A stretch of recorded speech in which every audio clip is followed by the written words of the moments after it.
देखो, आज जिस थ्योरम के बारे में हम आपको डिस्कस कर रहे हैं that is called basic proportionality theorem. इसको हम लोग बेसिक प्रोपोर्शनैलिटी थ्योरम कहते हैं, इसको प्यार से हम लोग बीपीटी भी कहते हैं, लोग इसको थेल्स थ्योरम भी कहते हैं, थेल्स थ्योरम। अब देखो, थेल्स थ्योरम को जानने से पहले हमको क्या सब चीज जानना चाहिए उस चीज के बारे में देखो कि थेल्स थ्योरम को जानने से पहले हम लोगों को किस सब चीजों के बारे में जानकारियां होनी चाहिए। तो सबसे पहला जो थेल्स थ्योरम को जानने से पहले जो सबसे पहली जानकारी होनी चाहिए वह क्या है, उसके बारे में मैं आपको बताता हूँ। तो उसका सबसे पहला जो है, सबसे पहला जो थेल्स थ्योरम है उसमें हमको जानना ये है, यदि मान लो कि यह कोई ट्रायंगल है, this is a triangle, this is a triangle ABC, तो इसका एरिया क्या होगा, तो that is area of triangle ABC, it is your equal to क्या होता है 1/2 into base into what corresponding height. बहुत सारे लोग कहते हैं कि किसी भी ट्रायंगल का area 1/2 into base into height होता है, नहीं, 1/2 into base into corresponding height होता है। बच्चे के पास गलत कंसेप्ट कभी भी नहीं जाना चाहिए। देखिए आप, इससे यदि यहाँ पर परपेंडिकुलर यदि हमारा h1 हो और इससे यदि यहाँ पर परपेंडिकुलर यदि हमारा h2 हो और यदि इससे यदि यहाँ पर परपेंडिकुलर यदि हमारा ये h3 हो, this all are the perpendiculars, तो इसका एरिया क्या होगा बताओ, 1/2 into B C into what h1, या क्या बताओ 1/2 इंटू ए सी इंटू क्या बताओ h2, या 1/2 इंटू ए बी इंटू क्या होगा बताओ ये h3। ये सारा इसका एरिया होगा, एरिया ऑफ ट्रायंगल एबीसी। दूसरी बात बताता हूँ, यदि कोई ट्रायंगल, यदि ऑब्ट्यूज एंगल ट्रायंगल, यदि कोई ट्रायंगल क्या है ऑब्ट्यूज एंगल ट्रायंगल है, तो ऑब्ट्यूज एंगल ट्रायंगल का एरिया क्या होता है, तो इसका हाइट जो है it is outside of the triangle, इसका height outside of the triangle होता है, और इस कंडीशन में इसका जो एरिया होता है वो होता है 1/2 इंटू बी सी इंटू वाट, मान लो कि ये एडी है तो एडी हो जाता है एरिया ऑफ ट्रायंगल एबीसी। ये कंसेप्ट भी आपको लर्न करके रखना है। मैं एक कंसेप्ट ये बता रहा हूँ, दूसरा कंसेप्ट ये है, तीसरा कंसेप्ट देखो, यदि मान लो a इक्वल टू बी हो, यदि a इक्वल टू बी हो तो क्या होगा, तो ये तो आपको याद रखना है कि a/b इक्वल टू 1 होगा। It is also the concept of this one. तीसरा कंसेप्ट देखो, थर्ड कंसेप्ट की ओर हम लोग बढ़ते हैं। तो तुम लोगों ने क्लास 9th में पढ़ा होगा कि triangles on the same base, triangles on the same base, triangles on the same base between the same parallels, between the same parallels having equal areas, उसका क्या होगा बताओ, इसको उसका एरियाज इक्वल होगा। Triangles on the same base between the same parallels having equal areas, that is, जैसे देखो आप, ये दो पैरेलल लाइंस है, तो इस पर जो हमारा जो ये होगा ट्रायंगल्स होगा, उस ट्रायंगल्स का एरिया से इक्वल होगा। Okay, that is area of triangle, area of triangle ABC it is your equal to area of triangle DBC. इसके अतिरिक्त ये भी समझ में आ गया, एरिया ऑफ ट्रायंगल एबीसी, इस ट्रायंगल का जो एरिया होगा वही एरिया इस ट्रायंगल का भी वही एरिया होगा। That is triangles on the same base between the same parallels having equal areas. इसके बाद देखो, इसके बाद का जो कंसेप्ट है उसके बारे में मैं आपको बता रहा हूं। इसके बाद के अगला कंसेप्ट, इसका अगला कंसेप्ट क्या है, इसका अगला कंसेप्ट है कि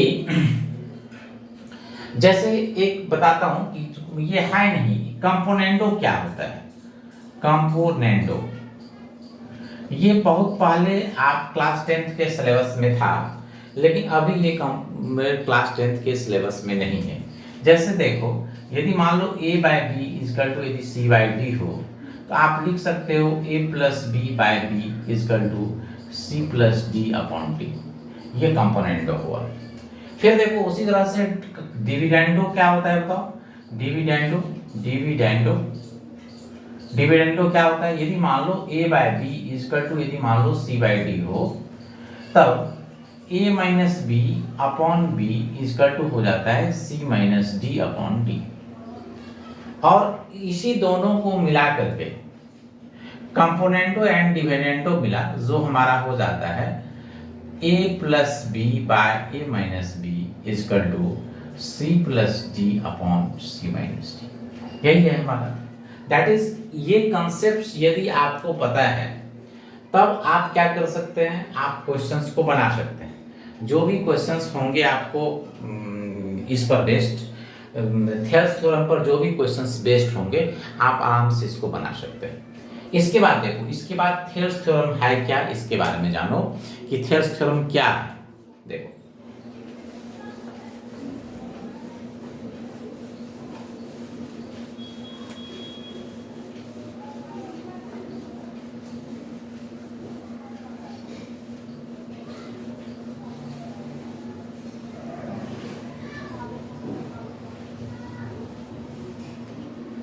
देखो कहते हैं क्या, statement of Thales theorem,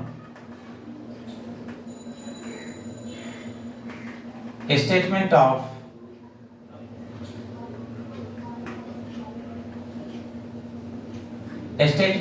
Thales theorem in a triangle, if a line is drawn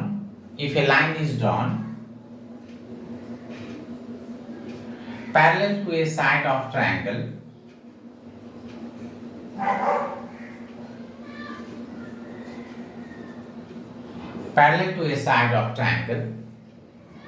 then it intersects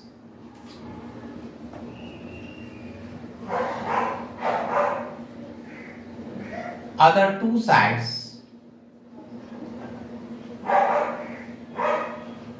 of the triangle in the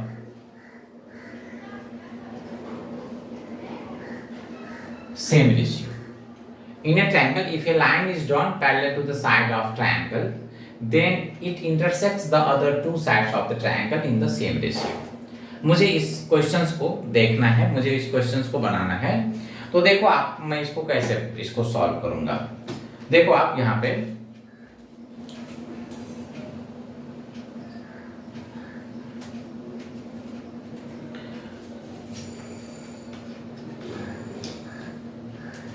तो यहाँ पर आप देखो कि ये हम कैसे सॉल्व करेंगे। तो सबसे पहली बात देखो, यहाँ पर मैंने एक ट्रायंगल ड्रॉ कर लिया। देखो ये ज्योमेट्री जो है ना वो दुनिया का सबसे इजी चीज है, बल्कि कंसेप्ट होना चाहिए आपके पास में। जो नॉलेज जो डेलिब्रेट हो रहा है वह नॉलेज कितना परफेक्ट है, इसके बारे में आपको जानकारी होनी चाहिए कि ये नॉलेज कितना परफेक्ट है, ठीक है ना। नहीं तो मैं बता रहा हूँ दुनिया का कोई भी बच्चा डल नहीं होता है, ओके।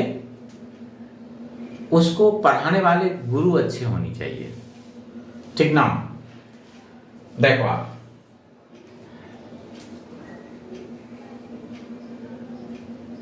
देखो ट्रायंगल एबीसी हुआ, इसमें ये लाइन जो है वो एल जो है वो पैरेलल है बीसी का, जिसको ये डी और ई पर ये डी और ई पर ये इसको इंटरसेक्ट कर रहा है। देखो given line L is parallel to BC, line L क्या है बताओ, line L is parallel to BC।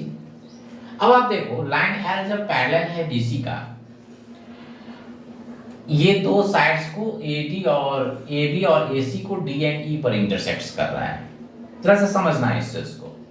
मुझे क्या प्रूव करना है, मैं RTP लिखता हूं, आप सभी लोग जानते होंगे, रिक्वायर्ड टू प्रूफ, ठीक है ना। जो आपको प्रूफ करना है मैं लिखता हूं रिक्वायर्ड टू प्रूफ, ओके। यहाँ बहुत सारे लोग टू प्रूफ लिखते हैं, तो कोई दिक्कत नहीं, I have no problem about that. मैं RTP लिखता हूं required to proof. That is क्या प्रूफ करना है बताओ कि AD upon DB is equal to AE upon EC। Okay, AD upon DB is equal to AE upon EC। अब आप देखो मैं यहाँ पे क्या किया, मैं हमारा यहाँ पर मोटो क्या है, मैंने यहाँ पे एक कंस्ट्रक्शन किया, मैंने यहाँ पे एक कंस्ट्रक्शन किया। इस कंस्ट्रक्शन में मैंने क्या किया ना, B से E को मिला दिया और फिर D से C को मिला दिया, फिर यहाँ से यहाँ एक परपेंडिकुलर हमने M मार दिया और यहाँ से यहाँ एक परपेंडिकुलर हमने N मार दिया। ओके, मैंने क्या क्या कंस्ट्रक्शन किया, मैंने कंस्ट्रक्शन किया क्या, joint B to E and C to D, also drawn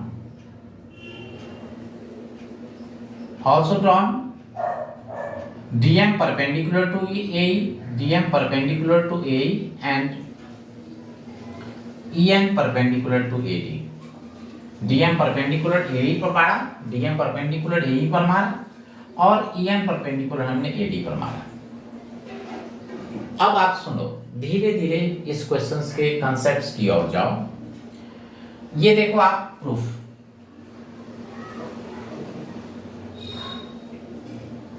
अब देखो मुझे प्रूफ करना है क्या, पहला है AD by DB, no problem. तो मैं AD को लेकर के एक ट्रायंगल लिया और DB को लेकर के एक ट्रायंगल लूंगा। बात क्लियर है? यहां पर हमको AD बाई DB लेना है, तो AD को लेकर के एक ट्रायंगल लिया और फिर DB को लेकर के एक ट्रायंगल लिया। देखो proof, area of triangle ADE upon area of triangle DB क्या हो जाएगा बताओ, it is equal to 1/2 into AD into what, EN हो जाएगा। फिर एरिया ऑफ ट्रायंगल DB क्या हो जाएगा बताओ, 1/2 इंटू DB या into what, EN।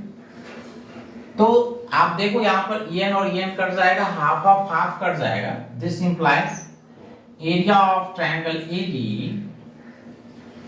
Upon area of triangle DB is equal to हो गया आपका AD अपॉन DB।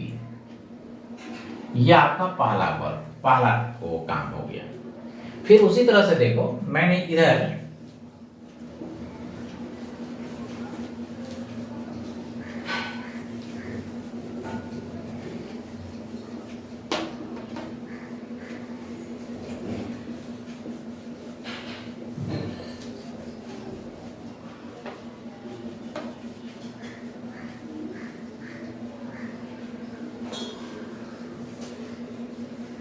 मैंने फिर इधर क्या किया, देखो मैंने फिर इधर किया कि अब AE बाई EC लेना है, तो AE को लेकर के एक हम ट्रायंगल ले लिए, that is AED, area of triangle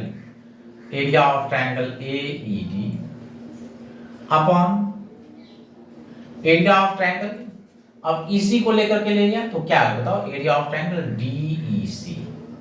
तो it is equal to 1/2 into AE into what, DM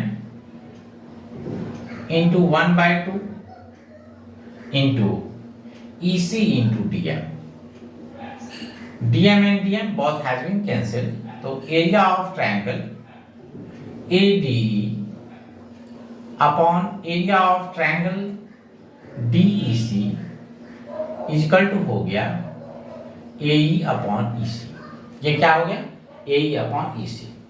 लेकिन देखो प्यारे बच्चे कि मैंने आपको क्या बताया है, मैंने आपको बताया है कि triangles on the same base between the same parallels having equal areas, that is area of triangle BDE, area of triangle BEC का जो एरिया होगा वही एरिया हो जाएगा एरिया ऑफ ट्रायंगल DEC का। एरिया ऑफ दोनों का एरिया क्या होगा बताओ, both areas are equal. Area of triangle BEC is equal to area of triangle DEC। तो अब DEC के जगह आप क्या लिखोगे what will you write in aspect of DC. DC के जगह आप क्या लिखोगे बताओ, एरिया ऑफ ट्रायंगल बीईसी। तो area of triangle AD, area of triangle AD upon area of triangle, area of triangle dB, area of triangle dB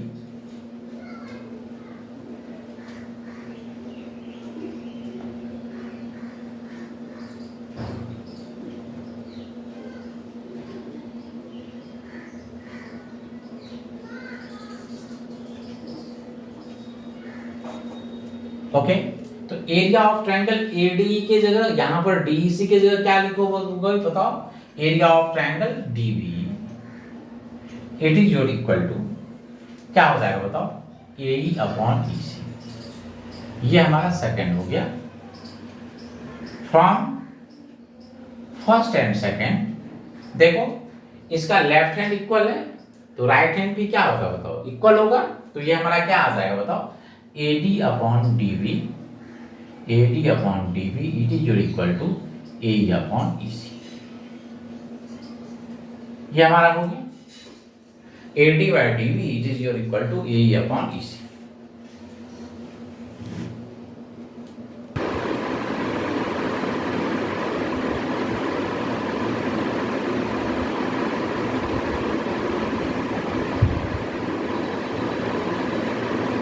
अभी आपने देखा कि in triangle ABC if D is parallel to BC, यदि मान लो D parallel हो BC का, तो क्या होगा बताओ, कि AD by DB is equal to A upon EC हो जाएगा। अब आप देखो, जब AD by DB it is your equal to A by EC, तो मैंने क्या किया, on applying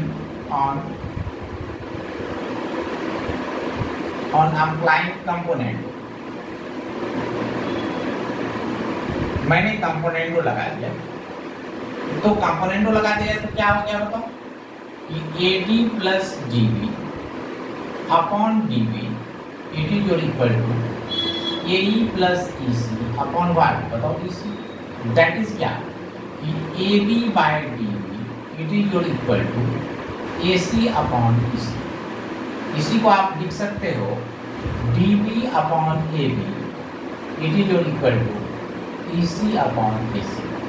That is, this is your work. That is DB by AB is equal to EC by AC. ये वर्क हो। फिर मैंने इसका reciprocal ले लिया। When this is true, then this reciprocal is also true. तो इसका reciprocal क्या आएगा बताओ? इसका रेसिप्रोकल ले लिया DB by AB is equal to EC by AD, it is its reciprocal। जब मैंने इसका रेसिप्रोकल लिया तो again applying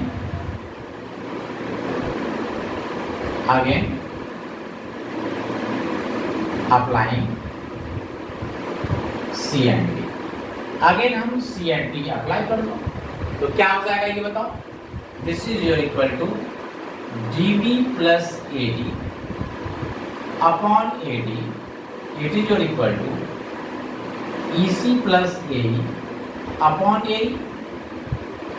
This is your equal to, that is AB by AD,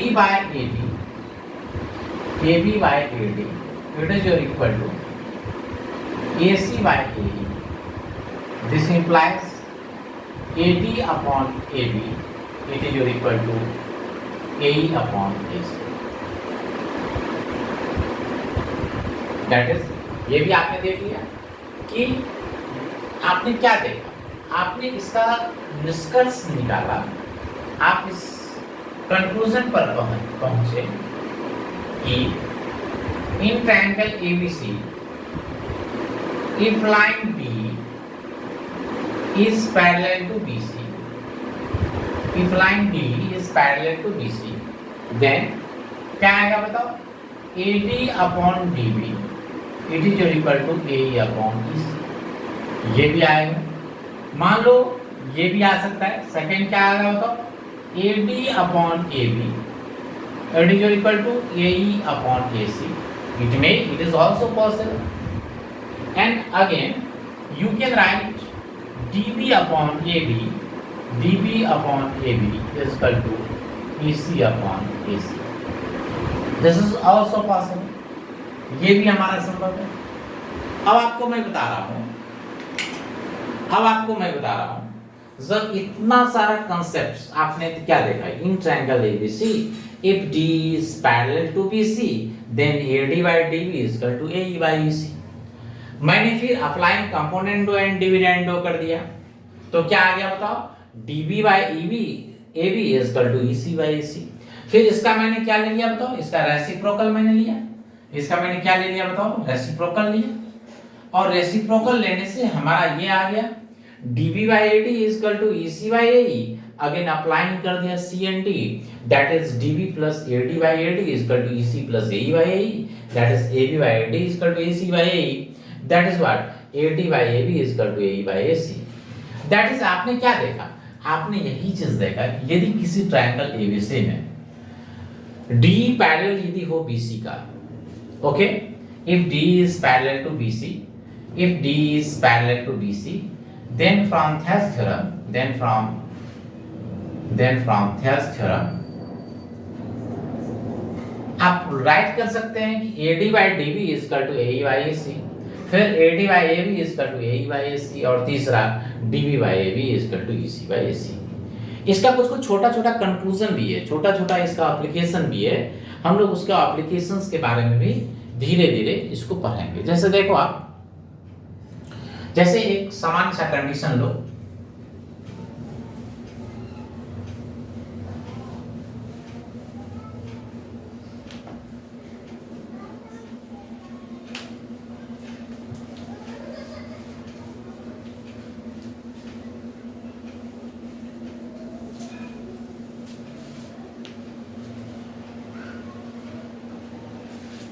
अब इसका एक सामान्य सा बताओ, तो एक सामान्य सा कंडीशन बता रहा हूं. जैसे मान लो कि यह ट्रायंगल है ABC, यह एक ट्रायंगल है ABC जिसमें D पैरेलल है BC का. D और BC दो पॉइंट्स दिया हुआ है.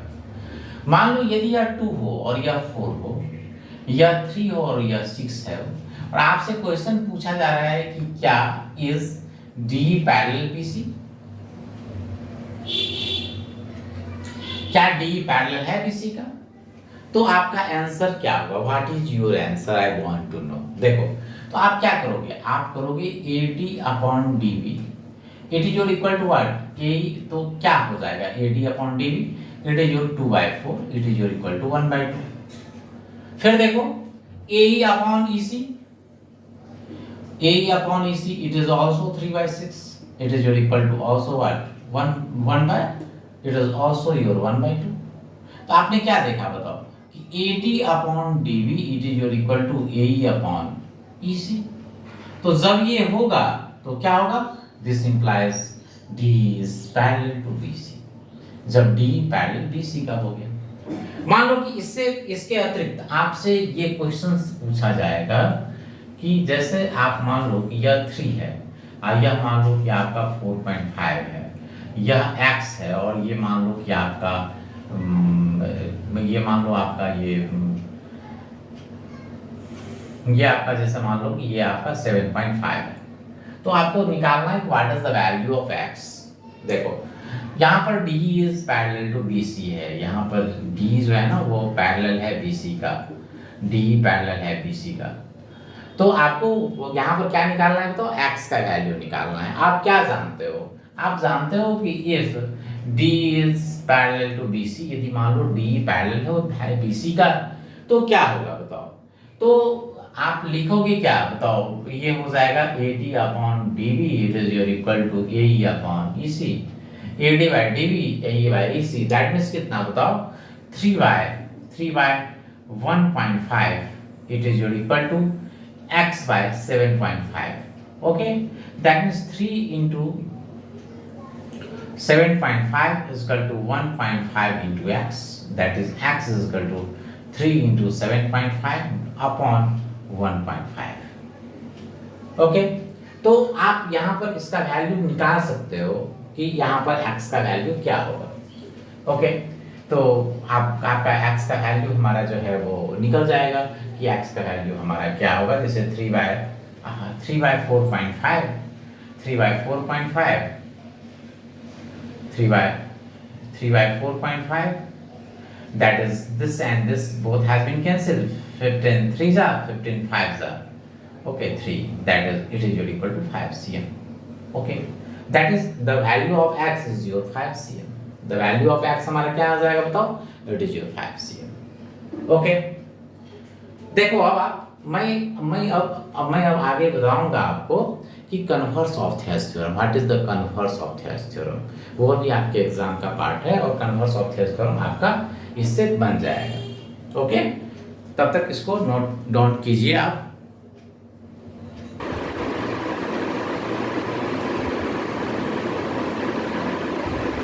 देखो आप यहाँ पे कन्वर्स ऑफ थेल्स थ्योरम, ये क्या है converse of Thales theorem, just Thales theorem का कन्वर्स है कि ये बता रहा है कि in a triangle if a line divides the two sides of it in the same ratio, okay, then the line is parallel to the third side, then the line is parallel to the third side.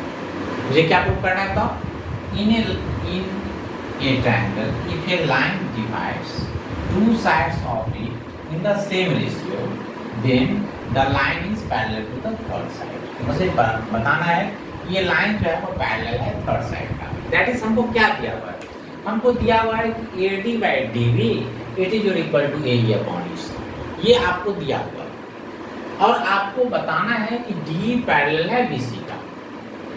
तो भाई यहाँ पर तो कोई भगवान नहीं हो कि अपने आप बता दोगे, नहीं, तो इसके लिए हमको कुछ ना कुछ यहाँ पर कंस्ट्रक्शन करना पड़ेगा। आपको पता होगा ज्योमेट्री का मेन चीज़ है कंस्ट्रक्शन, कि आप कंस्ट्रक्शन कितने अच्छी तरह से कर सकते हैं, कितना कंस्ट्रक्शन आप याद रख पाते हो।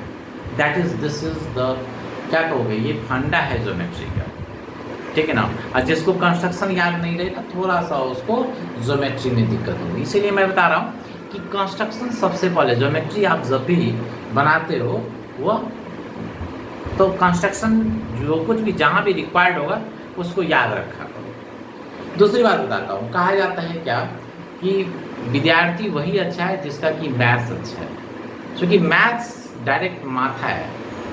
ओके, मैथ्स और माथा दोनों में एस और ए का केवल फर्क है। MATH माथा होता है और MATHS मैथ्स होता है। ओके, तो इसमें केवल ए और एस का फर्क है, तो समझ लो कि एस और ए का फर्क कितना बड़ा गैप डालता है।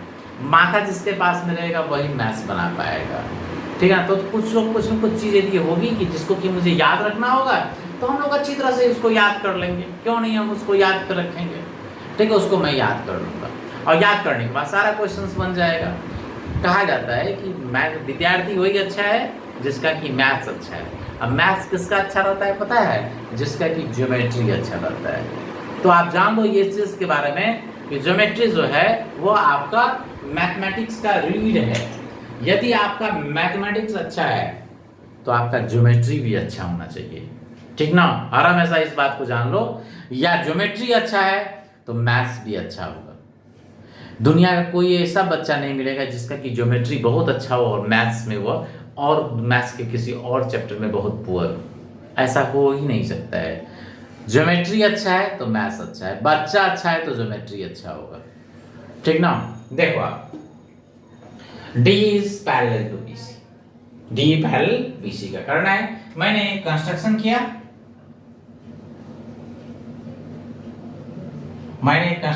If possible let D is not parallel to BC, D parallel नहीं है BC का, तो कोई ना कोई एक लाइन तो होगा जो इसका पैरेलल होगा। मैंने उस लाइन को F मान लिया कि DF is a line which is parallel to BC।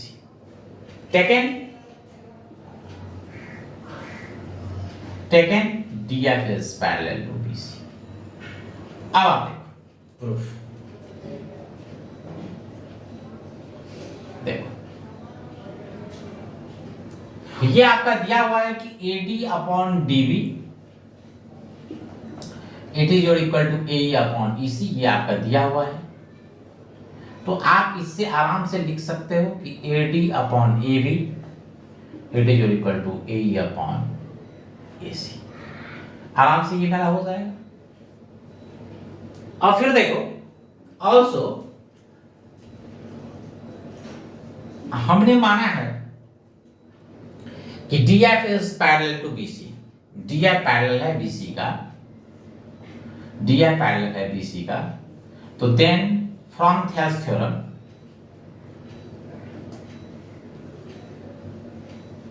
आप क्या लिख सकते हैं बताओ? आप लिख सकते हो AD upon AB it is equal to AF upon AC, ये सेकंड हो गया। यदि DF पैरेलल होगा BC का तो आप लिखोगे ना AD upon AB equal to AF upon AC। क्योंकि मैंने इसके तीन कंसेप्ट्स के बारे में देखो आप वीडियो में पहले ही बता दिया हूं इसके बारे में। तो आप फ्रॉम फर्स्ट एंड सेकंड आप क्या लिखोगे बताओ? ये आपका आ जाएगा AE upon AC it is equal to AF upon AC, that is जितना बड़ा AE उतना ही बड़ा AF। अब AE बराबर है AF का, that is AE and AF both are equal. AE and AF both are equal. It is possible.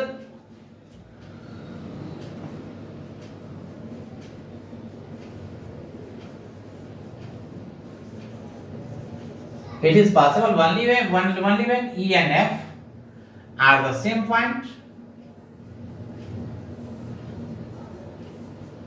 ये तभी संभव है जबकि E and F क्या हो बताओ? सेम पॉइंट हो। That is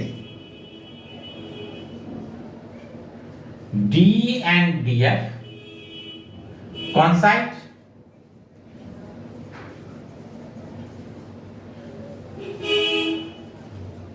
DB और D and DF क्या हो बताओ? जब एक दूसरे को coincide करेगा तभी ये चीज संभव है। That is our supposition is wrong.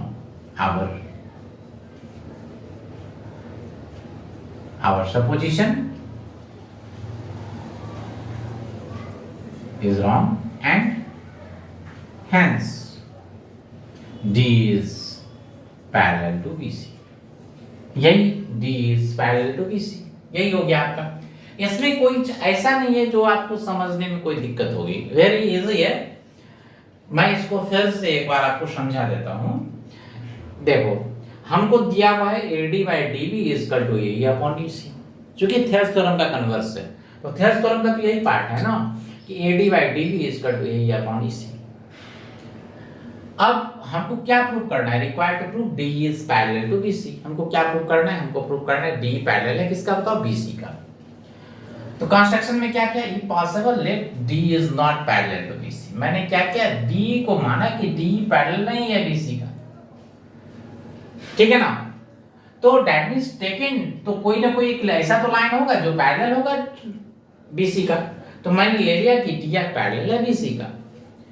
अब देखो AD by DB equal to AE by AC हमारा दिया हुआ है। तो देखो कंपोनेंटो एंड डिविडेंडो से ये हमारा आ जाएगा ना AD by AB equal to AE by AC। मैंने आपको बताया है सेकंड पार्ट। फिर देखो DF पैरेलल है किसका बताओ? BC का। DF पैरेलल है BC का। मैंने इसको लिया है, मैंने इस कंस्ट्रक्शन में लिया है कि DF को जो है वो पैरेलल मैंने लिया है BC का। तो आप थेल्स थ्योरम आराम से लगा सकते हो। तो थेल्स थ्योरम लगाओगे तो क्या हो जाएगा बताओ? AD by AB equal to AF by AC। AD by AB equal to कितना बताओ? AF upon AC। तो from first and second AE by AC equal to AF upon AC।